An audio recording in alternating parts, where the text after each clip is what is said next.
We're doing California closets. I've got to do like a podcast once the closet is in, right? Oh, neat. So our rep, who's also named Lindsay, great minds think alike. That sounds like trouble. She's like, so do you want drawers? And I'm like, is it like a couple $1,000 more? And she's like, yes. And I'm like, well, then no, because I just spent a couple $1,000 more on the marble slab. Yeah. Yeah. So, so I don't have drawers. Yes. I have a dresser. I don't need drawers. I need cubbies for my shoes. Yeah. It's funny. The master closet in this house was one of the things that we had originally put in the home improvement budget for when we moved in.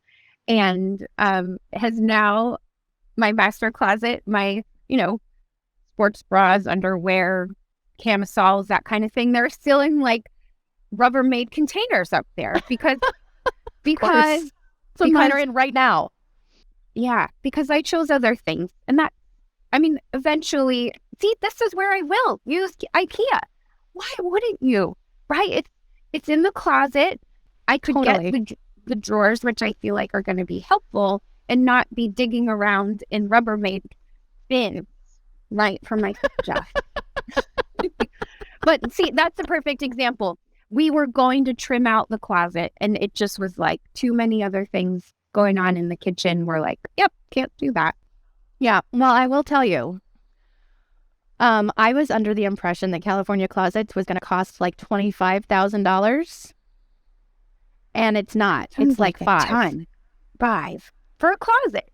For a closet. I mean, that's expensive, 25. but it's $25,000 is ridiculous. Never, ever, ever. Yeah. I would buy a No. What would I buy for $25,000? I don't know. But $5,000 for a brand new closet that I'm going to have forever.